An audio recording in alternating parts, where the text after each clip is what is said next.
महाराष्ट्र में भक्त हुए श्री त्रिलोचन जी,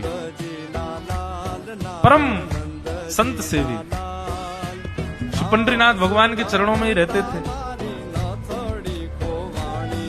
पति पत्नी दोनों निवास करते थे, उनके कोई संतान नहीं थी, इसलिए उन्होंने जीवन भर क्या नियम अपनाया कि जो भी धन आदि उनके पास था, जो भी वैभव था, उन्होंने वो पंढरपुर आने वाले वैष्णवों की सेवा में खर्च करने का उसका मन बनाया कि यहाँ इतने दर्शनार्थी आते हैं, सबका भोजन प्रसादी सामग्री हमारे घर में बना करेगी। तो श्री त्रिलोचन जी पंढरपुर आने वाले दर्शनार्थियों को घर बुलाकर के प्रेम से भोजन पवाते थे, और जितने भी दर्शनार्थी दर्शन करके पंढरपुर से जाते थे वो अन्य संतों को कह देते, कहां जा रहे हो? बोले पंढरपुर जा रहे हैं। बोले भैया पंढरपुर जा रहे हो तो त्रिलोचन जी के यहाँ जाना, उनके यहाँ भोजन प्रसादी बहुत बढ़िया संतों के अनुकूल बनाते हैं। बड़ी ख्याति हो गई महाराज जी, अब तो जितनी भीड़ पंढरपुर विठल मंदिर में, उतनी भीड़ त्रिलोचन जी के घर के बाहर संतों की, दर्शनार्थियों की, सब प्रसाद पाने के लिए जाते थे। त्रिलोचन जी और उनकी पत्नी बड़े प्रसन्न कि इतने संतों की सेवा हम कर पा रहे हैं, ये हमारा सौभाग्य है। धीरे धीरे दोनों वृद्ध अवस्था को प्राप्त हो गए, दोनों वृद्ध हो गए तो अब इतनी सामग्री बना नहीं पाते, कोई सेवक नहीं था, स्वयं बनाते थे पति पत्नी मिलकर के। अब तो ऐसा हो जाता, कभी कभी दाल लग जाती, जल जाती, रोटियां सेकते तो रोटियां जल जाती। वृद्ध अवस्था, थक भी गए थे बहुत ज्यादा, तो प्रसाद पवाते तो थे, संत जन बेचारे प्रेम से स्वीकार तो करते, पर अब स्वाद नहीं होता था तो बेचारे जैसा था उसको पाते, थोड़ा बहुत पा करके चले जाते। धीरे धीरे संतों का आगमन अब कम होने लगा। त्रिलोचन जी इस बात से बड़े परेशान हो गए, बोले भैया संत हमारे घर से आना बंद हो गए, हम क्या करें? तो श्री त्रिलोचन जी महाराज ने बाहर एक बड़ा सा कुछ होर्डिंग जैसा लगा दिया, उस पर लिख दिया कि अंदर कोई संत सेवा आदि के लिए एक सेवक की आवश्यकता है, अगर किसी के अंदर सेवा भाव हो तो वो आकर के भीतर संपर्क करे। सेवा, ब्रजवासी सेवा, गौ सेवा, इन सब सेवाओं के प्रकल्प में यदि आप सेवक की कामना करोगे तो कहीं ना कहीं किसी न किसी रूप में ठाकुर जी आएंगे सेवा के लिए। त्रिलोचन जी ने बाहर लिख दिया कि भाई संत सेवा के लिए सेवक की आवश्यकता है, यदि कोई सेवा भावी सेवा करना चाहता है तो भीतर आके संपर्क करे। अब ये बोर्ड पढ़ लिया हमारे श्री पंडरीनाथ भगवान ने, और श्री विठल भगवान एक छोटे से बालक का रूप धारण करके त्रिलोचन जी के यहाँ पहुंच गए। त्रिलोचन जी के यहाँ पहुंचे, त्रिलोचन जी बैठे थे। बोले साहब जी, आपने बाहर लिख रखा है संत सेवा के लिए यदि कोई इच्छुक हो तो भीतर आके संपर्क करे, मुझे सेवा करनी है। त्रिलोचन जी और उनकी पत्नी देखे, बोले कितना छोटा सा बालक है, कितना प्यारा है, ये तुम्हारे माता पिता नहीं है? बोले होंगे तो पता नहीं, मुझे तो पता नहीं, मैंने कभी देखा नहीं अपने माता पिता को, मैं अकेला ही हूं, ना मेरे कोई भाई है, ना कोई मेरे मित्र है, ना मेरे कोई बंधु है, ना मेरे माता पिता, मैं अकेला ही हूं। त्रिलोचन जी की पत्नी को तो इतनी दया सी आ गई, अरे राम राम, बेचारा अकेला बालक है। अच्छा चलो ठीक है, तुम यहां सेवा कर लेना, लेकिन कुछ नियम है उनको सुन लो। सबसे पहले तो अपना नाम बताओ, तुम्हारा नाम क्या है? विठल भगवान ही थे, वो तो छोटे से बालक के रूप में गए थे। बोले मेरा नाम है अंतर्यामी। तुम्हारा नाम क्या है? विठल भगवान ही थे, वो तो छोटे से बालक के रूप में गए थे। बोले मेरा नाम है अंतर्यामी। त्रिलोचन जी बोले नाम सुनकर के तो ऐसा लगता है जैसे सच में अंतर्यामी है क्या? अच्छा बेटा अंतर्यामी, सेवा करोगे? बोले ये सेवा करना तो मेरा जन्म जन्मांतर का काम है, मैं यही तो करता हूं। संतों की सेवा करना, वैष्णवों की सेवा करना, भक्तों की रक्षा करना, ये मेरा जन्म सिद्ध अधिकार है, मैं इसी के लिए ही आता हूं। त्रिलोचन जी और उनकी पत्नी एक दूसरे का मुख देख करके बोले, नेक सा बालक है लेकिन बोलता कैसे? ठाकुर जी तो सत्य बोल रहे थे। बोले अच्छा, सुबह एक सब्जी बनानी पड़ेगी, दाल बनानी पड़ेगी, और हमारे यहाँ लगभग 100-150 संत आते हैं, उनके हिसाब की रोटी बनानी पड़ेगी, और सब बेटा तुमको करना पड़ेगा। हम थोड़ा बहुत सहायता कर देंगे, हमसे ज्यादा बनता नहीं है, तुमको ही सब सिद्ध करना पड़ेगा। अंतर्यामी भगवान बोले बिल्कुल निश्चिंत रहो, हम खीर भी बनाएंगे, हम रबड़ी भी बनाएंगे, हम रायता भी बना दिया करेंगे, हम 2-4 सब्जी और बना दिया करेंगे। त्रिलोचन जी बोले नेक्स्ट सा बालक, सब जानते हो तुम? बोले हाँ हमको सब आता है, दुनिया का कोई काम नहीं जो हमको नहीं आता हो। और सुनिए, झाड़ू पोंछा बर्तन भी कर देंगे हम।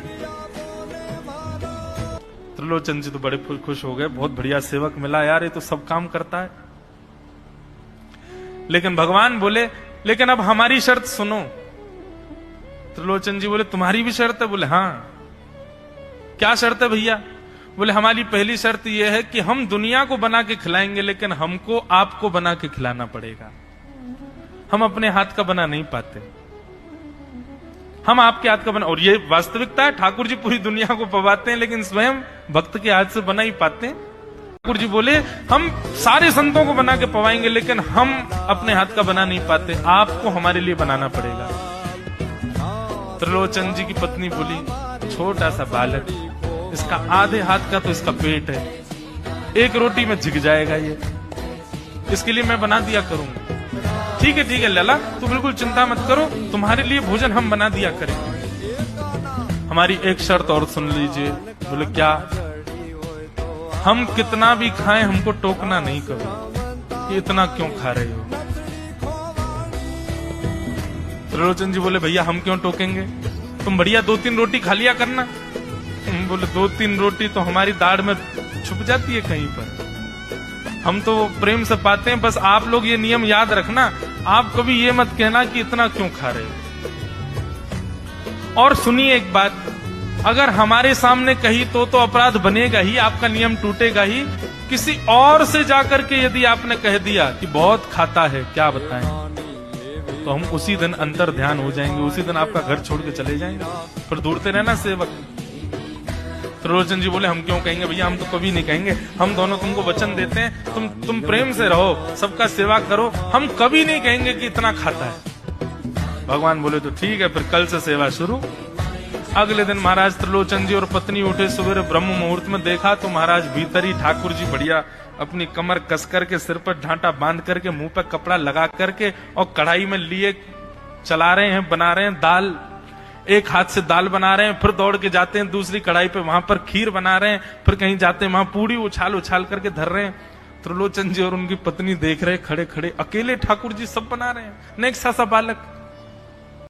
8 बजे से संतों की जमात आनी प्रारंभ हो गई, सुबह के समय हो गया। महाराज अकेले ही पत्तल लेकर के दौड़ते हैं, सारे संतों को पत्तल बांट जाते हैं, फिर अकेले ही सामग्री लेकर के जाते हैं और लेकर के सबको बांटते हैं। त्रिलोचन जी कोई सामग्री लेके जाए तो ठाकुर जी बीच में ही आ जाते हैं, बाबूजी आप जाके बैठो, मैं बांट रहा हूं ना, आप उठ के मत आओ, आप उठ के आओगे सब फैल जाएगा, मैं कर रहा हूं ना सब। अकेले ठाकुर जी, अकेले अंतर्यामी भगवान सब कर रहे थे। और त्रिलोचन जी और उनकी पत्नी बड़े प्रसन्न, जय हो विठोबा, तेने तो भैया ऐसा लगे साक्षात तुम ही आ गए हो, कितनी कृपा हो रही है, देखो कैसा सेवक मिला है। हमें भली संतान नहीं दी ठाकुर जी ने, लेकिन ऐसा सेवक दिया है जिससे परिपूर्ण आनंद हो गया। संतों की भोजन प्रसादी हुई, महाराज खूब प्रेम से सब संतों को पवाया, संत भी सब वाहवाही करके गए, बोले वाह त्रिलोचन जी आपके यहाँ खूब बार पाया, लेकिन आज जैसा प्रसादी हमने कभी नहीं पाई। त्रिलोचन जी बड़े प्रसन्न। सब संत चले गए, भगवान तुरंत पोंछा ले आए, पूरे फर्श को मार्जन कर दिया, सब बिल्कुल सारी दरी बरी समेट करके रख दी, सब पत्तल आदि सबको व्यवस्थित कराए, सारे बर्तन मांज करके धर दिए, सब बिल्कुल व्यवस्थित करके, और आकर के ठाकुर जी सामने बैठ गए। भैया अब सेवा हमारी तो पूर्ण हो गई, अब हमारी पेट पूजा करो, अब आप लगो रसोई में, हमारे लिए बनाओ। वो तो इतने भाव में आ गए, अरे मेरे लाला मैं अभी बना के लाती हूँ। सुंदर सुंदर सब्जी बनाई, सुंदर रोटी बनाई, सुंदर खीर बनाई, थोड़ी थोड़ी एक एक दोना, 2 दोना मान लो सब्जी बनाई, 2 दोना खीर बना दी, 10-5 पूड़ी बना दी, ठाकुर जी की बढ़िया थाली लगाई, थाली लगा करके सामने धर दी। अंतर्यामी भगवान बैठ गए, प्रेम से पाने लगे, पाते जाए महाराज, वो तो खाते जाए, खीर उठा करके पी जाए, सब्जी उठा के पी जाए, और लाओ मैया भूख लगी है जल्दी लाओ। 10 की 10 पूड़ी एक बार में चट और लेकर के आई, बेचारी देती गई। 10 की पूड़ी और धरवा ली, फिर उनको भी पा गए। अब मैया ने इतनी सामग्री बनाई थी, बोले मैया भूख लगी है, जल्दी जाओ आटा मारो, फिर से सेको, बढ़िया लेके आओ सामग्री। आपसे हमने कही थी कि आपको हमको पवाना पड़ेगा। तो नहीं बेटा तू बिल्कुल बैठो रे। अरे भैया मुझे तो लगी नेक्स्ट सो पेटया कोई तो कुआ है पूरा, कितना डाल दो भरे कोई ना। महाराज आटा मारते मारते शाम हो गई, शाम तक ठाकुर जी पाते ही रहे, खूब पेट भर के पाया। महाराज एक आसन पर अखंड 4 घंटा बैठ करके भोजन किया। और भोजन करने के बाद ठाकुर जी बोले ठीक है सेठ जी, अब आओ लाओ तेल ले आओ, आपकी नक मालिश कर दूं, आपकी नक सेवा कर दूं, आप थक गए होंगे। त्रिलोचन में नहीं इसकी नहीं क्यों नहीं है, तेल लेकर के उनकी मालिश भी कर दें। इस प्रकार चले। त्रिलोचन जी की पत्नी बेचारी पहले दिन तो कुछ नहीं बोली, दूसरे दिन भी कुछ नहीं बोली, तीसरे दिन उसके मन में आया, बोले ये क्या कर लिया हमने।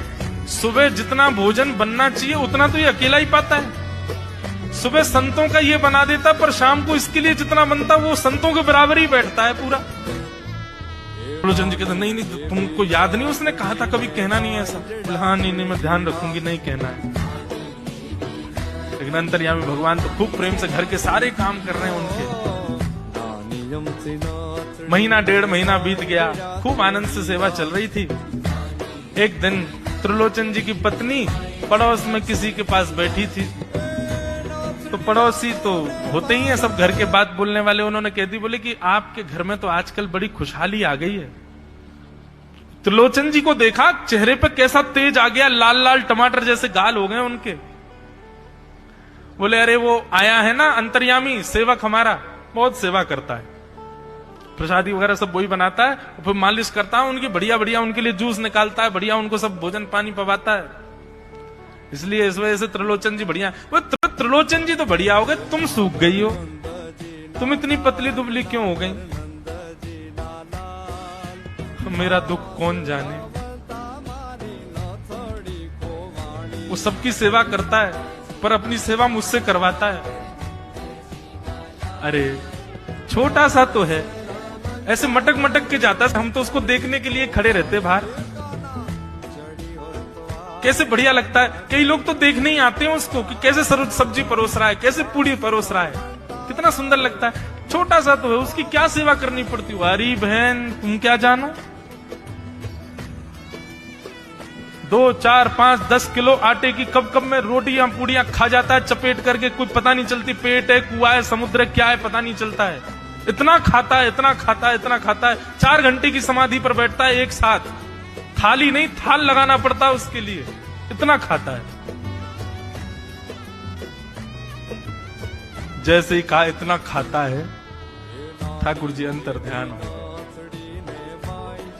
शाम का समय, त्रिलोचन जी रोज शाम होते ही बैठते थे, थोड़ी देर कुछ चर्चा आदि करते थे भक्तों की। त्रिलोचन जी ने बुलाया, अंतर्यामी, ओ बेटा अंतर्यामी कहाँ हो, जल्दी आओ, चलो शाम हो गई है, थोड़ी देर बैठे कुछ सत्संग करें, कीर्तन करें। अंतर्यामी नहीं आए। पूरे घर में खोज लिया, ठाकुर जी नहीं मिले। रसोई घर में खोज लिया, ठाकुर जी नहीं मिले। पड़ोसियों से पूछ लिया, नहीं मिले। सब्जी मंडी देख आए, ठाकुर जी नहीं मिले। पूरा पंढरपुर देख लिया, लेकिन ठाकुर जी नहीं मिले। त्रिलोचन जी बड़े उदास हो गए, पत्नी से कहने लगे, पता नहीं कहां चला गया, कहां गया होगा पता नहीं। देवी तुमने उससे ये तो नहीं कह दिया था कि इतना क्यों खाते। बोले नहीं नहीं, मैं तो कान पकड़ती हूं, मैं कभी नहीं कहती उससे। बोले किसी और से तो नहीं कहा था ना तुमने, क्योंकि उसने वचन दिया था ऐसा कहोगे तो मैं चला जाऊंगा। बोले हाँ आज एक गलती हो गई, पड़ोसी के पास बैठी थी, उससे बात करते करते मेरे मुख से गलती से निकल गया कि अरे उसके लिए तो बहुत बनाना पड़ता है, 10 किलो आटा खा जाता है, इतना खाता है, तो निकल गया था। समझ गए। बोले ओहो इसीलिए चला गया, उसको पता चल गया कि तुमने कह दिया है तभी चला गया है। त्रिलोचन जी और उनकी पत्नी दोनों श्री पंडरीनाथ भगवान मंदिर के दहली पर जाकर के बैठ गए। जाकर के ठाकुर जी के आगे हाथ फैला करके कहने लगे, बोले नाथ, हे पंडरीनाथ, आपने हमको संतान नहीं दी, पुत्र नहीं दिया, पुत्री नहीं दी जीवन में, हमने कभी उसकी अपेक्षा नहीं की, हमने कभी आपसे शिकायत नहीं की कि हमको संतान क्यों नहीं दी। पर नाथ एक सेवक हमारे जीवन में आया, और जब से वो सेवक आया हमारे यहाँ संतों की सेवा होने लगी, हमारे यहाँ कीर्तन होने लगा, हमारे यहाँ सत्संग होने लगा, हमारे यहाँ खूब आनंद की उमंग होने लगी। उस सेवक ने हमको आपसे और प्रेम करवा दिया। ठाकुर जी, हम आज आपसे दोनों भीख मांग रहे हैं, हमें कुछ मत दीजिए, आप भी मत मिलिए हमको इस जन्म में, लेकिन हमारे उस सेवक अंतर्यामी को हमको वापस कर दीजिए भगवान, वो जहां कहीं भी हो उसको वापस भेज दो हमारे पास। ऐसा कहकर के रुदन करने लगे, नेत्रों से आंसू गिरने लगे, चरणों में प्रणाम करके श्री पंडरीनाथ भगवान को रुदन करने लगे त्रिलोचन जी और उनकी पत्नी। इतने में ही स्वर सुनाई दिया, बाबूजी। अंतर्यामी का स्वर सुनते ही पीछे मुड़ करके देखा तो पीछे तो कोई दिखा नहीं। अरे इधर देखिए, पीछे कहां देख रहे हैं? वापस से पंडरीनाथ भगवान की ओर देखा तो श्री पंडरीनाथ भगवान की जगह ही अंतर्यामी बालक खड़ा हुआ है, सामने खड़े होकर के उनको आशीष दे रहा है। त्रिलोचन जी तो भाव विह्वल हो गए, बोले कैसी कृपा नाथ आपकी। बोले आप ही थे क्या? बोले तो इतनी अच्छी संत सेवा, इतनी अच्छी खीर, इतनी अच्छी पूड़ी, इतनी अच्छी सब्जी, और आपकी जो सेवा और इतने अच्छे अच्छे सत्संग कीर्तन, ये मेरे अलावा कौन कर सकता है? संतों की सेवा तो मैं ही करता हूं ना। आपने संत सेवा के लिए सेवक मांगा था, इसलिए मैं ही आपके यहां चल करके आ गया। और श्री त्रिलोचन जी पर अद्भुत कृपा करके भगवान ने उनको कृतार्थ